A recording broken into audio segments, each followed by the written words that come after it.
Hello students, B Com second year. जी हाँ, B Com second year की इनकम टैक्स की क्लास में आपका मोस्ट वेलकम। मैं अतिश जैन, लेखा कॉमर्स क्लासेस से। जी स्टूडेंट्स, आप आ गए हैं सेकेंड ईयर की क्लास में और सेकेंड ईयर में क्या क्या सब्जेक्ट है, एवीएसटी के क्या क्या पार्टीशन है और उसके अंदर इनकम टैक्स कैसे रोल प्ले करती है, डिटेल में बात करेंगे। सबसे पहले आपको मैं शेयर करता हूं अपने फोन नंबर्स, ताकि आपको कोई भी अगर कंफ्यूजन हो तो कांटेक्ट करें हमारे फोन नंबर 9983912345, 9983912345। और आप दूसरा नंबर ले सकते हैं 9983712345।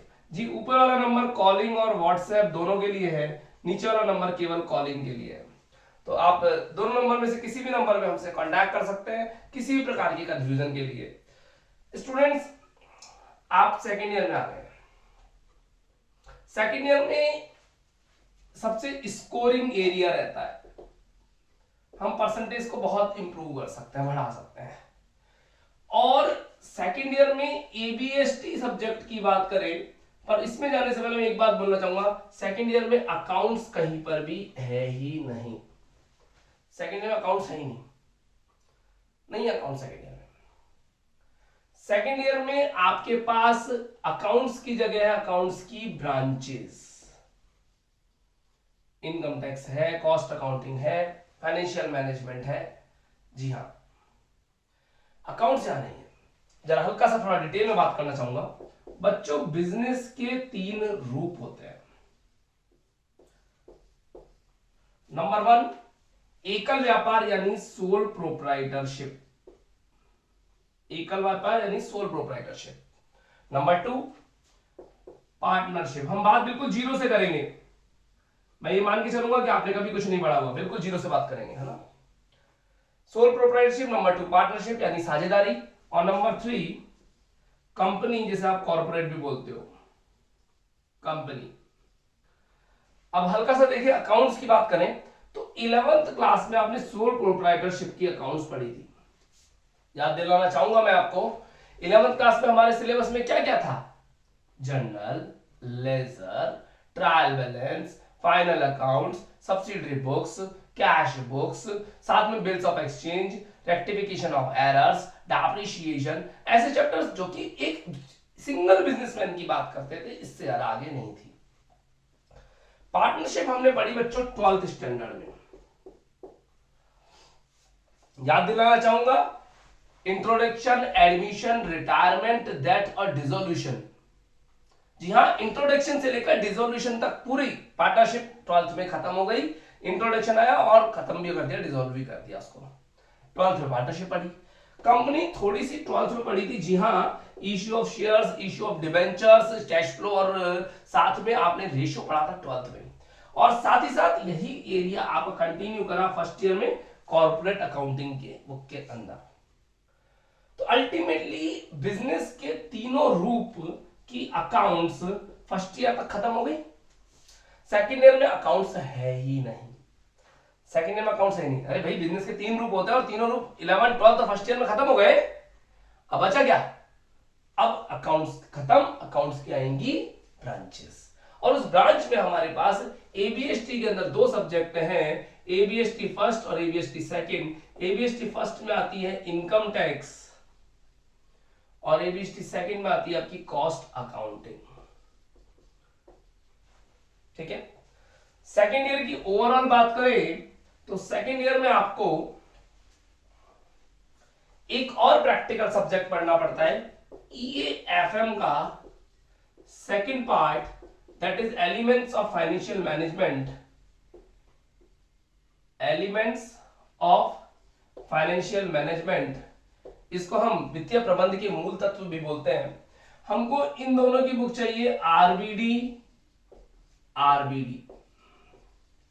और इसकी बुक चाहिए बच्चों गरिमा पब्लिकेशन, जिसे आप एमआर अग्रवाल भी बोलते हैं, एमआर अग्रवाल, गरिमा पब्लिकेशन। स्टूडेंट्स, यहां भी इनकम टैक्स की बुक आपको हमेशा नई लानी पड़ेगी, इनकम टैक्स में पुरानी बुक नहीं चलती है। कॉस्टिंग एफएम में आप पुरानी भी ले सकते हैं, नई भी ले सकते हैं। मेरा सजेशन रहेगा हमेशा नई बुक पे पढ़िएगा, पुरानी बुक पे जाने की कोई जरूरत नहीं है। तो एबीएसटी और ईएफएम के साथ में इनकम टैक्स, कॉस्टिंग और एफएम 3 प्रैक्टिकल सब्जेक्ट्स, साथ ही साथ हमारे पास रहेंगे 3 थ्योरेटिकल सब्जेक्ट्स। और उन थ्योरेटिकल सब्जेक्ट्स की हम आपकी क्लासेस लेंगे, यस क्लास होगी, और वो क्लास ऑनलाइन मोड में हमारी एप्लीकेशन पर अवेलेबल कराई जाएगी आपको। इन प्रैक्टिकल सब्जेक्ट्स की क्लासेस ऑनलाइन भी अवेलेबल है और ऑफलाइन भी अवेलेबल है। ऑफलाइन मैं ही तीनों सब्जेक्ट्स पढ़ाऊंगा, और मेरे पढ़ाने के लिए अगर आप ऑफलाइन लेना चाहते हैं तो सन टावर बिल्डिंग है, कहां पर, मेन गांधीनगर मोड़ पर। आप फोन इस पे दिमाग ना लगाएं, आप मेरे फोन नंबर 9983912345 पर लोकेशन डिमांड कर लीजिए, मैं आपको शेयर कर दूंगा। 9983912345 मुझे व्हाट्सएप कर सकते हैं सिंपली, है ना। कोई दिक्कत बच्चों यहाँ पर? एक और नंबर आपको दिया मैंने 9983712345, इस पर भी आप कॉल कर सकते हैं, मुझे कोई इश्यू वाली बात नहीं है। स्टूडेंट्स, एग्जाम्स में टोटल 6 पेपर होंगे। 6 पेपर में से 1 2 3 4 5 6 3 थ्योरेटिकल पेपर्स और 3 प्रैक्टिकल पेपर्स के साथ पूरी लिस्ट रहेगी। सब्जेक्ट की लिस्ट या सिलेबस कुछ भी चाहिए तो मेरे से डिमांड करिएगा। शुरुआत करते हैं हम आज की क्लास की, और क्लास में हम एंट्री मार रहे हैं इनकम टैक्स में। जी हाँ, करें शुरुआत जी। थोड़ा सा इसको मिटा लेते हैं। यहां पर इनकम टैक्स, सबसे पहली बात करना चाहूं, टैक्स बहुत सारे होते हैं। हम बिल्कुल बेसिक से बात करेंगे, कौन ले रहा है टैक्स, क्यों ले रहा है। टैक्स सबसे ज्यादा इंटरेस्टिंग सब्जेक्ट है, बट यहां पर फोकस ज्यादा रखना पड़ता है, सुनना ज्यादा है, लिखना कम है, सुनना बहुत ज्यादा पड़ेगा। चलिए शुरुआत करते हैं। टैक्स बहुत सारे होते हैं। कुछ टैक्स होते हैं डायरेक्ट टैक्स, जो कि गवर्नमेंट हमसे मांग करके लेती है। कुछ टैक्स होते हैं बच्चों इनडायरेक्ट टैक्स, जो कि गवर्नमेंट हमसे मांगती नहीं है, हम खुद प्रोडक्ट के साथ देते हैं। रिपीट करूंगा, ये गवर्नमेंट हमसे मांग करके लेती है, यानी इसके बदले में हमें कुछ भी नहीं देती। जैसे इनकम टैक्स हुआ, वेल्थ टैक्स हुआ, ये ऐसे टैक्स हैं जो कि गवर्नमेंट हमसे मांग के लेती है और बोलती है इसके बदले हम कुछ भी नहीं देंगे, देश का विकास करेंगे और प्रगति करेंगे, बस। लेकिन इनडायरेक्ट टैक्स गवर्नमेंट हमसे मांगती नहीं है, ये प्रोडक्ट और सर्विसेज के साथ हम जुड़ा कर दे देते हैं। जैसे एग्जांपल लेना चाहूंगा, जब आप शॉपिंग करने जाते हैं तो शॉपिंग करते वक्त आपको एक जीएसटी पे करना पड़ता है, goods and services tax. Goods and services tax आपसे किसी ने मांगा नहीं है बच्चों। आपने मेडिकल से दवाइयां खरीदी, आपने कपड़े खरीदे, आपने कन्फेक्शनरी का सामान खरीदा, कोई भी प्रोडक्ट आप बाजार से खरीदते हैं, साथ में देना पड़ता है जीएसटी। जीएसटी के साथ साथ आप पेट्रोल फ्यूल वगैरह खरीदते हैं तो आपको उस पर देना पड़ता है वैट, वैल्यू एडिड टैक्स। इसके अलावा custom duty, excise duty, excise production पे लगती है, इंपोर्ट ड्यूटीज बहुत सारी, और दुनिया भर के टैक्स गवर्नमेंट हमसे वसूल करती है। ये सब टैक्स गवर्नमेंट मांगती नहीं है, हम प्रोडक्ट खरीदते हैं, प्रोडक्ट में बहुत सारे टैक्स जुड़े हुए ऑलरेडी होते हैं, वो सब इनडायरेक्ट टैक्सेस में आते हैं। हमारे सिलेबस में इनडायरेक्ट टैक्स नहीं है, डायरेक्ट टैक्स में केवल और केवल इनकम टैक्स हमारे सिलेबस में है। चलिए बात कर लेते हैं टैक्स के बाद इनकम टैक्स की। इनकम टैक्स के 2 पार्ट बनाए हमने, इनकम और टैक्स। ये टैक्स किसको देना पड़ता है? Income tax. इनकम टैक्स कौन लेता है जी? इनकम टैक्स लेती है सेंट्रल गवर्नमेंट। आई रिपीट, आपके पास 2 गवर्नमेंट है, एक मोदी जी और एक गहलोत जी, यानी सेंट्रल गवर्नमेंट और स्टेट गवर्नमेंट। इनकम टैक्स का पूरा राज किसका है बच्चों? मोदी जी का है। बोले तो सेंट्रल गवर्नमेंट, मैंने लिखा LEVIED, levied bye CG, central government. Levied एक लॉ का शब्द है। लेविड यानी कौन लेता है? कौन लेता है बच्चों? सेंट्रल गवर्नमेंट लेती है। इसमें स्टेट गवर्नमेंट को 1 रुपया भी नहीं मिलता, पूरा इनकम टैक्स किसका पास जाता है? सेंट्रल गवर्नमेंट के पास। तो और इनकम की बात करें तो इनकम के बाद मैं डिटेल में बात करना चाहूंगा। इनकम के 5 हेड होते हैं। कितने हेड होते हैं बच्चों? 5 हेड। आइए बात करते हैं उन 5 हेड्स की। तो अभी तक जितना बताया उसमें कुछ नहीं लिखना आपको, अब आप थोड़ा सा ध्यान से समझना शुरू करेंगे। थोड़ा सा स्पीड मेंटेन करके चल रहा हूं ताकि आपको परेशानी ना हो। समय भी कम है हमारे पास, एग्जाम्स भी नियर बाय है, इसलिए हमें थोड़ा ध्यान से पढ़ना पड़ेगा। इनकम, इनकम टैक्स की पूरी बुक कहती है पहले इनकम निकालो, उसके बाद उस पर टैक्स निकालो।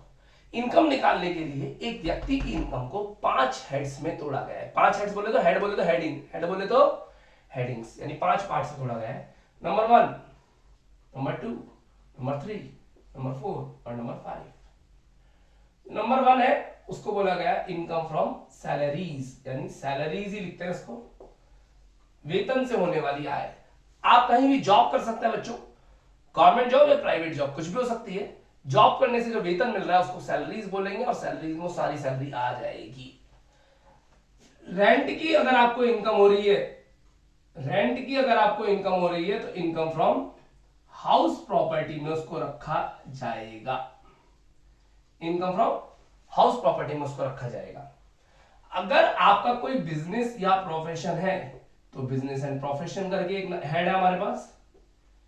कोई थड़ी, ठेला, दुकान, गोडाउन, फैक्ट्री, इंडस्ट्री आपके पास है तो बिजनेस एंड प्रोफेशन।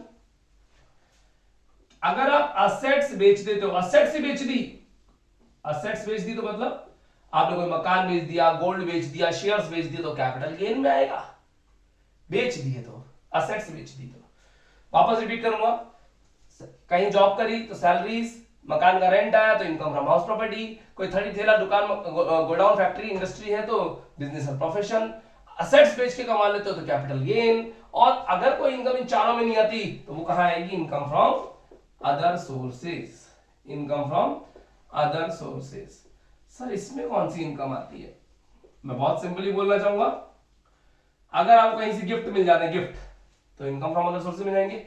डिविडेंड आ गया, इंटरेस्ट आ गया, वो सब इनकम फ्रॉम अदर सोर्स में जाएगा। जो इन चारों में नहीं आएगा उसके लिए कौन है? Income from other sources. बच्चों ये पांचों हेड्स मिलाकर के आपकी इनकम कैलकुलेट की जाती है और उस इनकम पे लगाया जाता है टैक्स। और टैक्स कौन ले लेता है? Central government. ठीक है ना? चलिए आज की क्लास में हम फोकस करेंगे इनकम फ्रॉम हाउस प्रॉपर्टी पूरे हेड पर। मैं आगे बढ़ने से पहले बोलना चाहूंगा, सबसे पहले अपने मोबाइल में आप या कंप्यूटर्स पे अगर इस वीडियो को देख रहे हैं तो ईयरफोन या हेडफोन्स का यूज जरूर करें। ब्राइटनेस थोड़ी सी बढ़ा लीजिए ताकि विजिबिलिटी अच्छी हो, और रिजोल्यूशंस को भी आप बढ़ा सकते हैं, हायर रिजोल्यूशंस पे देखिएगा क्लास, ताकि देखने में आपकी विजिबिलिटी अच्छी रहे। ठीक है, चलिए करें स्टार्ट। आइए थोड़ा डिटेल में चलते हैं। Income from house property. Sir ये क्यों पहले पढ़ा रहे हो, सैलरीज क्यों नहीं पढ़ा रहे आप? बच्चों अभी इनकम फ्रॉम हाउस प्रॉपर्टी पढ़ने में सबसे इजी रहता है स्टूडेंट्स के लिए, क्योंकि ये आपके आसपास में आपको दिखता है। आपके 2, 4, 5, 7 मकान होंगे, हो सकता है उसमें से एक मकान में आप रहते हो और रिमेनिंग सारे मकानों का आपने किराए पे उठाया हो, और किराए की होने वाली इनकम पे लगता है बच्चों टैक्स। आइए डिटेल में बात करेंगे इनकम फ्रॉम हाउस प्रॉपर्टी। दोबारा हेडिंग डाल दीजिए नए पेज पर, इनकम फ्रॉम हाउस प्रॉपर्टी। बीच बीच में वीडियो को पॉज करके नोट जरूर करते रहे। Income from house property. चलिए शुरुआत करते हैं इसके बारे में डिटेल से। आपके जितने भी मकान हो उन मकानों पे रेंट की इनकम आ सकती है। हाउस प्रॉपर्टी से होने वाली 2 तरह की इनकम। सबसे पहले मकान 2 तरीके से कमा के दे सकता है, रेंट और सेल। सॉरी थोड़ा सा बताना भूल गया, इससे पहले एक छोटी सी बात और बतानी थी। आपका प्रीवियस ईयर और असेसमेंट ईयर आपको पता होना चाहिए। सर ये क्या होता है? एक पूरा साल बीत गया, जो बीत गया, कौन सा साल बीता है बेबी? 2020-21 जा चुका है। चल कौन सा साल रहा है? 2021-22। अभी आप इसमें 21-22 में 21-22 में आप टैक्स की कैलकुलेशन करेंगे। 21-22 में आप टैक्स की कैलकुलेशन करेंगे। कौन सी इनकम की? जो इनकम कब कमाई थी? 20-21 में। इसमें इनकम कमाएंगे। जब इनकम कमाने वाला साल है उसको बोलते हैं हम प्रीवियस ईयर, गत वर्ष, गत वर्ष। और जो टैक्स की कैलकुलेशन वाला साल है उसको बोलेंगे असेसमेंट ईयर, कर निर्धारण वर्ष, कर निर्धारण वर्ष, AY। आई रिपीट, ये जो बात मैं बताने जा रहा हूं ये इस साल के बच्चों के लिए बच्चों फिक्स है, it can not be change. 2020-21 आपका प्रीवियस ईयर है और 21-22 आपका असेसमेंट ईयर है। ये पूरी बुक में शुरू से लेकर एंड तक फिक्स रहेगा, फिक्स रहेगा, फिक्स रहेगा। वापस बात करें, 20-21 में जो इनकम कमा ली थी उस पे 21-22 में आपको क्या देना बच्चों, टैक्स देना है। 21-22 में उस पर टैक्स देना है, ठीक है ना। तो ये जरूर जरूर लिख लीजिएगा ऊपर कि प्रीवियस ईयर का कौन सा है आपका, जिसमें इनकम कमा ली, जो गया गया गया, और जो अभी चल रहा है उसमें हम टैक्स की कैलकुलेशन कर रहे हैं, कौन सी ईयर की, पिछले साल की, ठीक है। वापस आते हैं हमने हाउस प्रॉपर्टी में। इनकम फ्रॉम हाउस प्रॉपर्टी में मकान से दो तरह की इनकम हो सकती है, रेंट की और सेल की। हमने 10 लाख का मकान खरीदा, 12 लाख में बेच दिया, 2 लाख रुपए जो कमा लिए वो सेल की इनकम है। और सेल की इनकम के लिए एक हेड बनाया गया, head number 4, that is capital gains. अभी थोड़ी देर पहले मैंने कहा था, अगर असेट्स बेच दें, असेट्स बेच दें तो सेल की इनकम कौन से हेड में जाएगी, हेड नंबर 4 में। फिर इनकम फ्रॉम हाउस प्रॉपर्टी में क्या आएगी बच्चों, रेंट की इनकम। रेंट की इनकम के लिए अलग हेड बनाया गया, head number 2, income from house property. ये रेंट की इनकम के लिए बनाया गया है। बोलना चाहूंगा कि रेंट जब भी हम कमाएंगे तो कौन से हेड में जाएगा बच्चों, सेकंड हेड में, और बेच दिया तो कौन से हेड में जाएगा, फोर्थ हेड में। अभी हम कौन सा हेड पढ़ रहे हैं, सेकंड हेड। तो इस पूरे चैप्टर में सारी इनकम कौन सी होगी, सेल की नहीं, सेल की नहीं, सेल की नहीं, किसकी, rent, rent, rent, rent, only rent इस पूरे चैप्टर में आने वाला है। तो आज हम बात करेंगे इस पूरे चैप्टर में रेंट की इनकम पे कैसे टैक्स लगता है, एक मकान मालिक को रेंट की इनकम कैसे होती है और उसकी कैलकुलेशन कैसे करता है इनकम टैक्स डिपार्टमेंट। इसके लिए हम इनकम टैक्स एक्ट 1961 के प्रोविजंस पढ़ेंगे, रूल्स पढ़ेंगे। इनकम टैक्स एक्ट कब का है बच्चों, 1961 का, 1961। 1961 के रूल्स पढ़ेंगे डिटेल में, प्रोविजंस पढ़ने पड़ेंगे हमें। इतना मैटर जरूर जरूर लिख लीजिए प्लीज, वीडियो को पॉज करके। डन, लिख लिया होगा आपने, ठीक है। मैंने थोड़ा लिखा रहने दिया, थोड़ा डिटेल में बात करते हैं। अगर ओनली लैंड लेट आउट करें,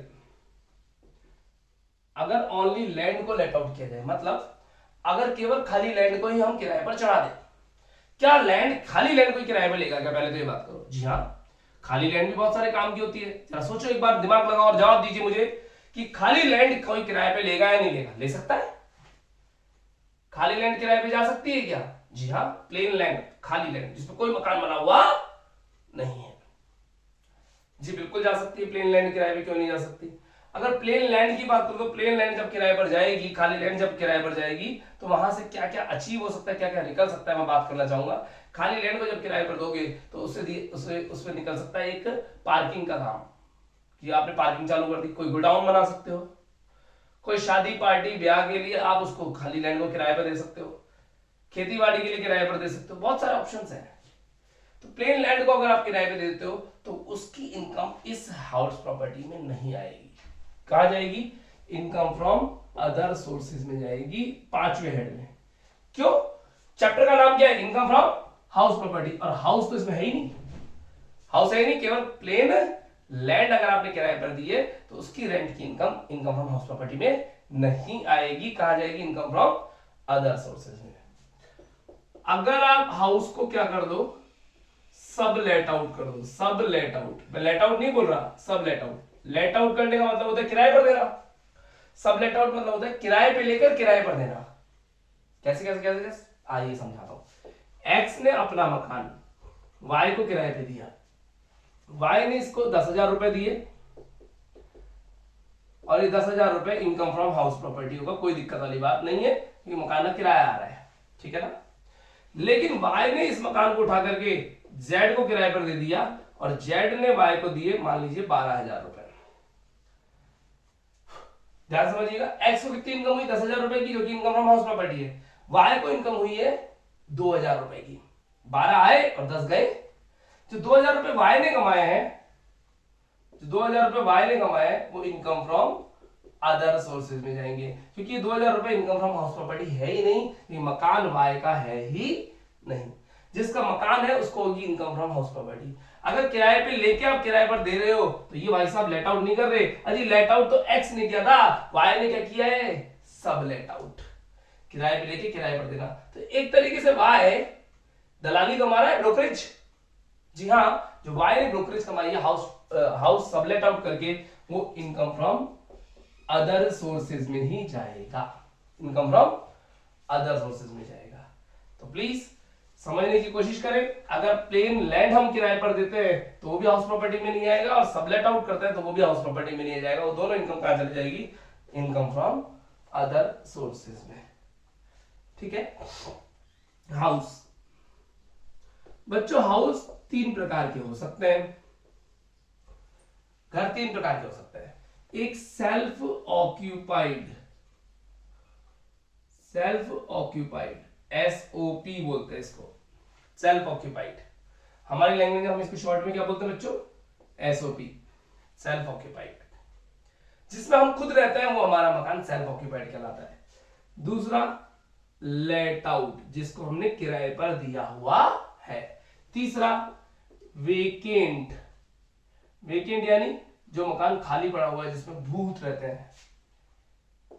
वेकेंट, जो मकान खाली पड़ा हुआ है जिसमें भूत रहता है, खाली। तो मकान तीन प्रकार के हो सकते हैं, सेल्फ ऑक्यूपाइड, लेट आउट और वेकेंट। इनकम टैक्स डिपार्टमेंट कहता है मैक्सिमम 2 हाउसेस आप सेल्फ ऑक्यूपाइड बोल सकते हो। एक व्यक्ति मैक्सिमम कितने हाउस सेल्फ ऑक्यूपाइड बोल सकता है बच्चों? 2। कैसे कैसे कैसे समझना जरा। मेरे 10 मकान थे, अब समझना प्लीज बात को। मेरे 10 मकान थे, और मैं कह रहा हूं 10 के 10 मेरे सेल्फ ऑक्यूपाइड है, मैं 10 के 10 में खुद रहता हूं। ऐसा क्यों बोल रहा हूं? क्योंकि मैं टैक्स कम देना चाहता हूं या ज्यादा? बताइए, आप टैक्स कम देना चाहते हो या ज्यादा? अजी टैक्स हम कम से कम देना चाहते हैं। और सेल्फ ऑक्यूपाइड बोलेंगे तो इस पर रेंट की इनकम होगी नहीं। मैं खुद रहता हूं तो रेंट की इनकम होगी नहीं, जब इनकम नहीं होगी तो टैक्स भी देना नहीं पड़ेगा। तो मैंने बोला मेरे 10 के 10 मकान मैंने खुद रहता हूं, इनकम टैक्स डिपार्टमेंट होता है नहीं, ज्यादा से ज्यादा मकान सेल्फ ऑक्यूपाइड कितने हो सकते हैं बच्चों? 2। और 2 के बाद जितने बचे हुए मकान है उन सबको लेट आउट मान लिया जाता है, लेट आउट मान लेता डिपार्टमेंट। तो मैं इसको ऐसे लिख भी सकता हूं, इफ असेसी कौन होता है? करदाता, जिसकी आप इनकम निकाल रहे हो, करदाता। If assessee holds more than 2 houses, assessee कितने मकान रखता है? 2 से ज्यादा मकान रखता है, 2 houses. Maximum 2 houses can be self occupied. आप ज्यादा से ज्यादा 2 मकान को सेल्फ ऑक्यूपाइड बोल सकते हो। ऑल अदर रिमेनिंग हाउसेस, इसके अलावा जो बचे हुए मकान है उन्हें क्या माना जाएगा? ट्रीटेड एज लेट आउट, उन्हें किराए पे उठा हुआ माना जाएगा। चाहे आपने खाली छोड़ रखे, चाहे किराए पे उठा रखे, उन्हें किराए पे उठा हुआ मान लेगा डिपार्टमेंट। आई रिपीट, वापस मैं रिपीट करना चाहूंगा, अगर आपके पास 2 से ज्यादा मकान है तो इनकम टैक्स डिपार्टमेंट 2 ही मकानों को सेल्फ ऑक्यूपाइड मानेगा, बाकी के सारे मकानों को लेट आउट मान लेगा, किराए पे चढ़ा हुआ मान लेगा। चलिए ये तो बेसिक्स की बात है, छोटी छोटी सी बातें। थोड़ा डिटेल में बात कर लेते हैं आगे बढ़ करके। इस चैप्टर में इनकम टैक्स की कैलकुलेशन में इनकम कैसे कैलकुलेट होती है बात करेंगे। सबसे पहली बात, आपको इस चैप्टर में बनना पड़ेगा मकान मालिक। आप कौन हो बच्चों? खुद मकान मालिक हो। तो आप जब मकान मालिक बनोगे तो इनकम फ्रॉम हाउस प्रॉपर्टी निकालने के लिए आपको सबसे पहले रेंट की इनकम निकालनी पड़ेगी। मैं थोड़ा आगे बढ़ने से पहले बोलना चाहूंगा, पूरी इनकम टैक्स में जो पैसा आया उसको बोलते हैं रिसिप्ट। उस रिसिप्ट में से आप कुछ खर्चे कर देते हो तो एक्सपेंसेस को माइनस कर लो, जो बच गया वो आपकी इनकम है, और इस इनकम पे लगेगा आपको टैक्स। जो कई बच्चे रिसिप्ट को इनकम मान लेते हैं, बोले ये पैसा आया और यही हमारी इनकम है, इस पे टैक्स लगा दो। जी नहीं, रिसिप्ट में से क्या माइनस करने हैं? खर्चे। मैं आपसे को पढ़ा रहा हूं, आपसे फीस ले रहा हूं, जो फीस ले रहा हूं मेरी रिसिप्ट है, आप पे जो खर्चे कर रहा हूं मेरे एक्सपेंसेस है, जो बच गया वो मेरी इनकम। उस इनकम पे मुझे क्या देना होगा बच्चों? टैक्स देना पड़ेगा। ठीक है, तो इनकम फ्रॉम हाउस प्रॉपर्टी में भी ऐसा ही है, जो किराया आया वो आपकी केवल रिसिप्ट होगी। उस किराए में से आपने कुछ मकान के लिए खर्च भी तो किया होगा। मैं मकान मालिक हूं, मेरे पास जो किराया आया वो मेरी रिसिप्ट है। मकान के लिए जो मैंने खर्चा किया वो मेरे एक्सपेंसेस है। रिसिप्ट में से एक्सपेंस हटाऊंगा, जो बचेगी वो मेरी इनकम। जो रिसिप्ट है उसको बोलते हैं ग्रॉस एनुअल वैल्यू। जो पैसा रिसिप्ट आ रही है उसको बोलेंगे ग्रॉस एनुअल वैल्यू, शॉर्ट में इसे जीएवी बोल सकते हो आप, गांव जीएवी बोल सकते हो। मान लेते हैं जीएवी का अमाउंट मेरे पास आ रहा है 35,000 रुपीज, 35,000 रुपए ग्रॉस एनुअल वैल्यू। अब मकान के लिए मैं क्या क्या खर्चे करता हूं जरा समझिएगा। मकान के लिए पहला खर्चा जो कर रहा हूं वो है मेरा municipal tax. Municipal tax less municipal tax, नगर पालिका कर। ये क्या होता है जी? आप जिस एरिया में आपका मकान है उस एरिया में साफ सफाई का काम, रोड लाइट का काम और बाहर की रोड मेंटेनेंस का काम नॉर्मली नगर पालिका या नगर निगम का होता है। अगर आप छोटे एरिया में रहते हैं, वहां नगर पालिका नगर निगम नहीं है, तो ग्राम पंचायत वगैरह हो सकती है।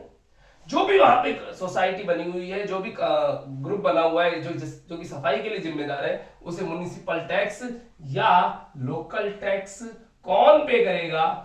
मकान मालिक पे करेगा। म्युनिसिपल टैक्स या लोकल टैक्स बोलते हैं।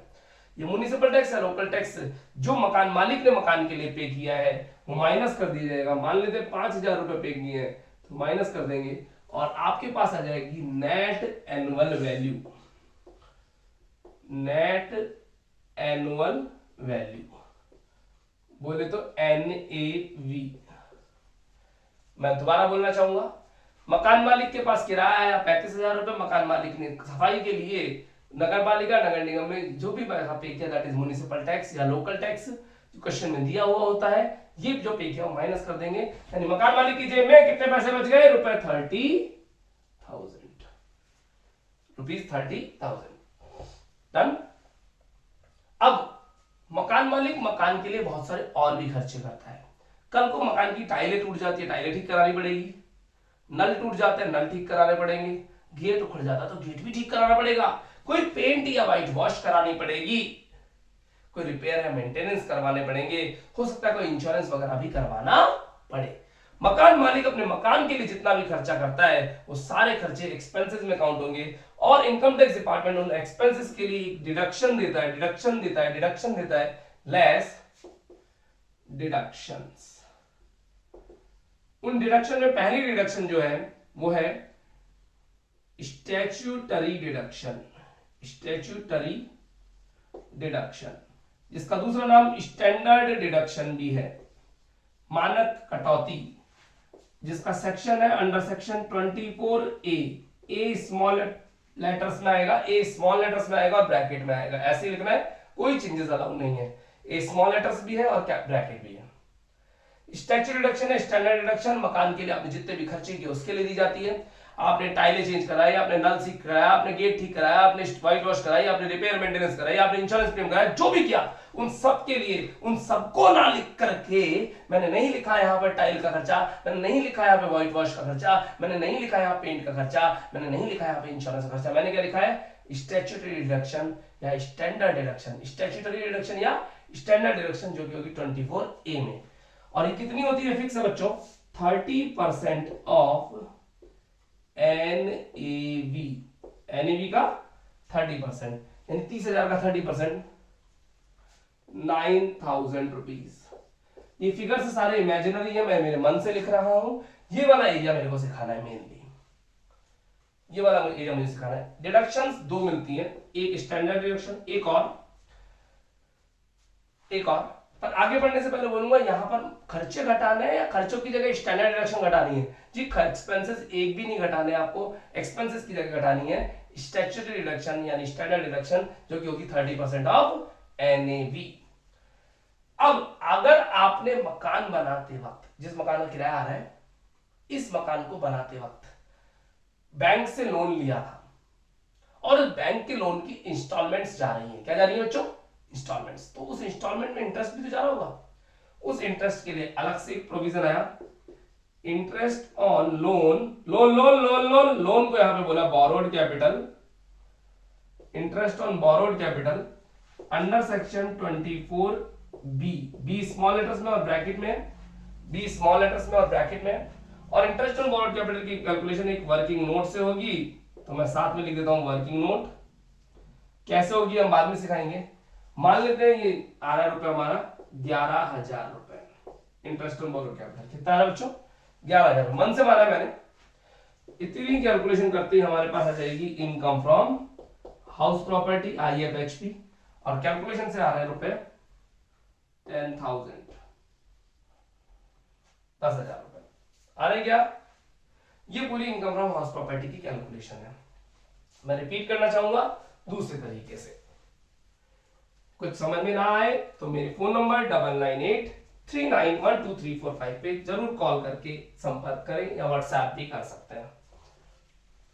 चलिए वापस इस चीज को रिपीट करते हैं। इनकम फ्रॉम हाउस प्रॉपर्टी के लिए जो किराया आया उसको बोलेंगे गांव, ग्रॉस एनुअल वैल्यू। उसमें से आपको म्युनिसिपल टैक्स या लोकल टैक्स कुछ भी बोलिए वो माइनस कर देना है, आ जाएगी NAV। नाउ में से दो डिडक्शन देनी है, 24A की और 24B की।